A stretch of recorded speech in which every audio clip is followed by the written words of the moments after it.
Ballon d'Or titles, over 30 trophies, multiple golden boots, countless records shattered.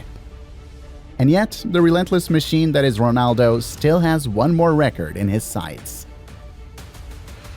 You can't say Ronaldo's name without a goal or a "sí" in response. It's almost as if the words goal and the name Ronaldo are synonymous. His relentless goal-scoring records are only unmatched by his relentless desire to break them again.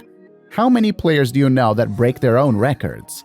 But before we go further into his records, let's do a little deep dive into the man himself. Growing up in Funchal, Madeira, Ronaldo wasn't used to having plenty. His father, José Diniz Aveiro, worked as a kitman and his mother as a chef. Yet, this young boy had dreams. Dreams that thousands of people would one day scream his name in the grandest stadiums in the world. Encouraged by his father to pursue his dreams, he joined his father's local team, Andorinha, at the age of 8. His talent was obvious to see at that tender age. He was that good. He could back up that very obvious talent with an even greater work ethic. It was this grind that made him get scouted by one of the biggest clubs in his country, Sporting Lisbon, eventually leaving his family at the age of 12 to move and play for their youth team. At Sporting, coming into the 2002-2003 season, he represented the under-16, under-17, under-18, B team, and first team, leaving his trial with a lot of open jaws. Now, Sporting is no small team, being one of the biggest in Portugal. They have seen their fair share of fantastic players with legends like José Travassos, Rui Jordão, and Hector Yazalde. But Ronaldo was already trying to be in that conversation at a very young age. In the summer after his first season, Sporting Lisbon faced off against Manchester United. At the time, the famous number 7 was a relatively unknown number 28 and introduced himself to that United back four like a burglar. He tore into the guy all game and didn't stop. Ronaldo's performance against United was so good that after the game, Sir Alex Ferguson refused to leave the stadium without getting assurances from the player about making a switch to Manchester. Ronaldo moved to United in the summer of 2003 for a fee of about £12.25 million, a fee that made him the most expensive teenager in British football at the time. This wasn't just the signing of some random talented kid. Ronaldo took club legend David Beckham's revered number 7 shirt, a jersey previously worn by Eric Cantona, Beckham, and George Best. But no matter how heavy that jersey was, Ronaldo's shoulders were big enough. He impressed in his first 2 seasons at Manchester United, showing flashes of his brilliance to the Old Trafford faithful over and over, contributing to 30-plus goals in 2 fruitless seasons. But in their 3rd season together, Ronaldo showed signs of things to come after winning the League Cup, and in the 4th season, it was time to reap. His step-overs became sharper, his speed even more uncatchable, and his ball striking sweeter than ever. And more importantly, the goals flowed, all 23 of them that season. And in the next season, he topped that with a crazy 42. 42, yeah, 42. And for context, this wasn't the softball era we live in today. This was the cold hard 2000s, where a player's strength could be measured by the ability to take a whacking to the ankle. Of all his 42 goals, the most important one coming in the UEFA Champions League final against English rivals Chelsea. Ronaldo's thumping header put United ahead in a game they went on to win on penalties. That goal was his 8th in the Champions League season, getting him the top scorer award in a competition in which he had just scored his debut goal a season earlier. That season, Ronaldo took home the Premier League and UEFA Golden Boot for his then record-equaling 31 goals in the league, as well as the UCL Top Scorer Award. And he also won his first Ballon d'Or, a sign of things to come. Ronaldo's reputation as a prolific goal-getter had now become arguably more known than his dribbling abilities, with opposition coaches having Ronaldo plans for their defenses to keep him out. And despite that, the same clip always happened. Ronaldo scored his 100th career goal at the tender age of 22 against Tottenham Hotspur in the FA Cup, hitting a low drive towards the game's end to secure United's 3-1 win and qualification to the next round. The crowd was ecstatic, and they knew what they were watching wasn't just some talented guy. They knew they might be watching the guy, and never did the fans slouch in their seats in those days. Now, the sad thing about your favorite show is that it would one day simply end. And this show ended with a certain Spanish giant coming in to take Ronaldo. You see, Ronaldo had already achieved 2 decades of an excellent career in 6 years at Manchester United. He had won 3 Premier League titles, a Champions League title, and a Ballon d'Or, and he was still only 24.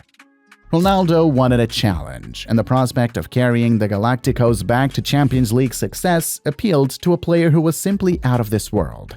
Ronaldo joined Real in the summer of 2009 for a then world record fee of £80 million, in a summer that saw Madrid also sign Karim Benzema, former Ballon d'Or winner, Kaká, and Xabi Alonso from Liverpool. The goal of this star-studded squad was simple: bring the glory days back to Madrid, and no, not the La Liga titles. They had more of that than anyone else, but rather the Champions League title, which had been elusive to its favorite owners by 8 years. In Ronaldo's first season at Madrid, he scored 33 goals in 35 games in all competitions, almost averaging a goal per game in a campaign in a trophyless campaign. Ronaldo's 199th and 200th goal came on December 4, 2010, hitting his double century in the 73rd minute against Valencia. This was an important milestone, one that not many strikers get to reach, but not Ronaldo. He hit it at the age of 25. And this milestone spurred him on to claim the Pichichi and European Golden Boot ahead of Lionel Messi and the rest of Europe. Despite these exploits, it was in the next season that Ronaldo turned it up. With Madrid seeking to steal the La Liga crown from a Lionel Messi-led Barcelona side, they needed their superstar Ronaldo to be on peak form, and boy was he in it. It was during this season that Ronaldo hit yet another milestone, notching his 300th career goal with a well-taken penalty against Granada in May. This penalty helped secure an important 3 points in their march to their first title in 4 years, and arguably their most dominant one yet.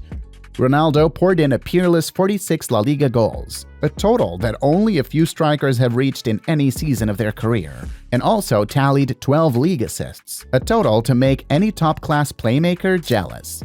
He and his teammates combined for an unprecedented 121 La Liga goals, a figure untouched up until now. Ronaldo's playmakers, Ozil and Di Maria, fed him pass after pass, and he couldn't stop scoring. Ronaldo's 100th La Liga goal came in his 105th game against Real Sociedad, with the trademark Ronaldo finish, beating his man and curling the ball beyond the goalkeeper's reach. He became one of the fastest players to achieve this record, an underlining of his goal-getter reputation. This goal took his tally to 100 goals in 92 games. Sheesh! Ronaldo kept on scoring in every competition he played in, so much so that nets in Spain probably said Ronaldo once they were hit.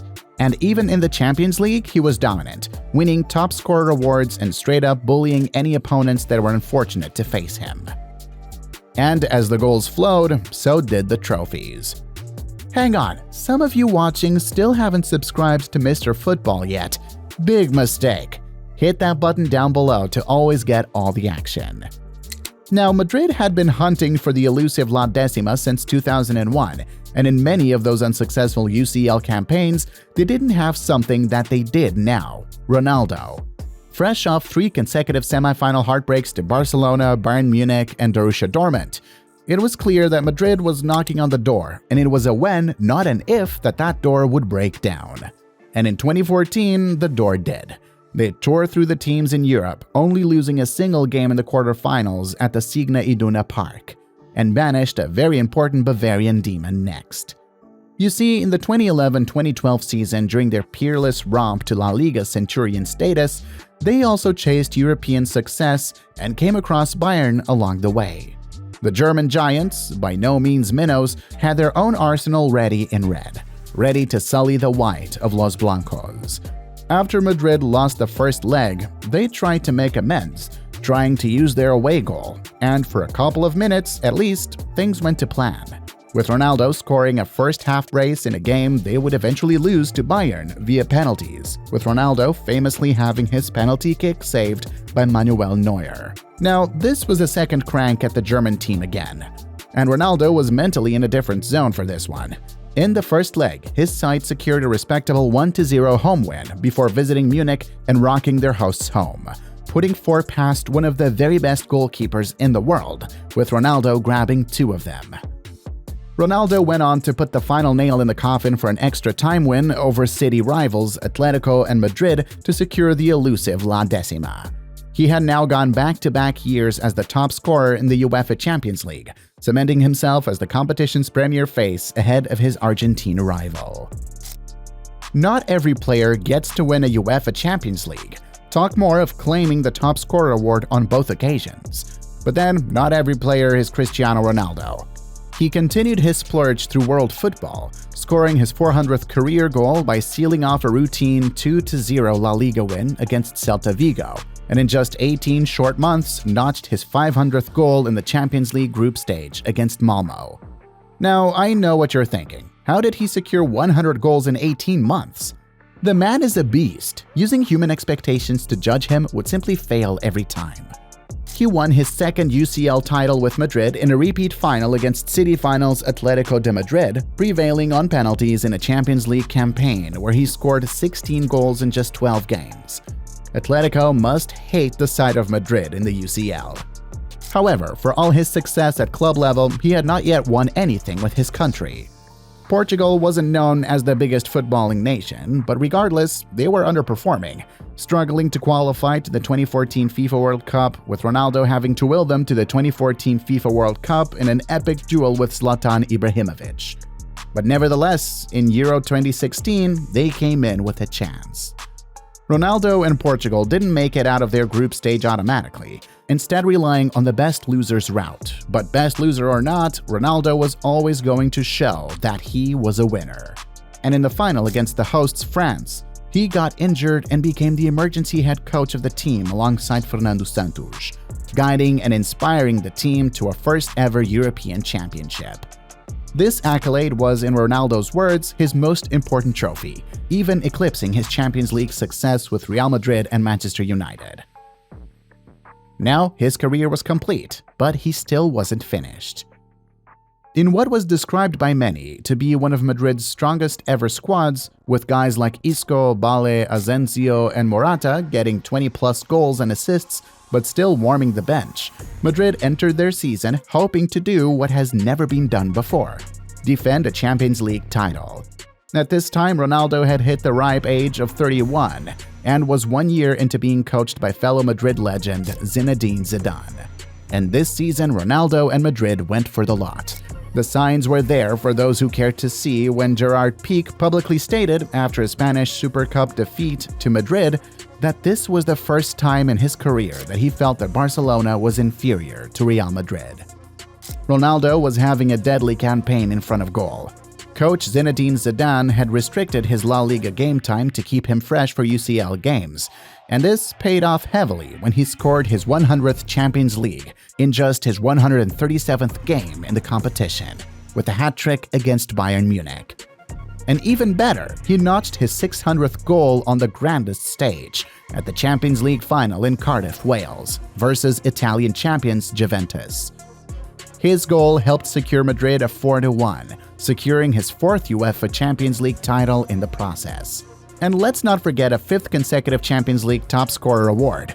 It was during this season he earned the name Mr. Champions League, being every team's most undesirable player to meet because that typically meant the end of your UEFA Champions League campaign, being a menace en route to a 42-goal campaign. Ronaldo's journey to becoming the greatest goalscorer of all time saw him make a switch to Juventus after yet another Champions League title and top scorer award in 2018. And in his 3 years with the Spanish side, he scored 101 goals in all competitions, winning 2 Serie A titles and securing 1 Capocannoniere award. He rounded off the 2010s as one of Juventus' top scorers of the decade, despite spending only about 18 months of that period as a Juventus player. Now, if you weren't online during this period I'm about to describe, then you missed out big time. You definitely know it is big news when Cristiano is involved, and even more so when it relates to a transfer. So imagine the fanfare when it was about a transfer to Manchester United. In the summer of 2021, Ronaldo returned to the club of his youth in an epic transfer that shot up every United's fan adrenaline level. And during his short second spell back at United, Ronaldo did what he does better than anyone else: score. Internationally, he broke Ali Daei's score for most goals for men's national teams, setting a new record in September 2021. While at the club level with 2 hat-tricks and an 800th career goal versus none other than Arsenal, he definitely gave the United faithful moments to cherish before ending his second spell on a sour note after falling out with new coach Erik ten Hag. Ronaldo then took his goal-scoring prowess to the Saudi Pro League, signing for Saudi side Al Nassr in a move that many other big European-based players have not emulated, swapping the West for the Middle East. It was during this time as an Al Nassr player that Ronaldo did what has never been done before, unless maybe you ask Pele. And that is scoring 900 goals. To put that into context, you'd have to score 45 goals every year for 20 years to hit that sum. So it shows incredible measures of ability, longevity, and consistency. Ronaldo achieved this feat while playing for Portugal against Czech Republic. And whisper it lightly, but he's on his race against time to get to 1,000 goals, a record that is unlikely to be broken in any of our lifetimes, or any lifetime at all, except, of course, another Ronaldo is coming along to break it. Ronaldo's son, Cristiano Jr., has been in stunning form in Saudi, too. Click the next video to see how good Jr. has become in 2024.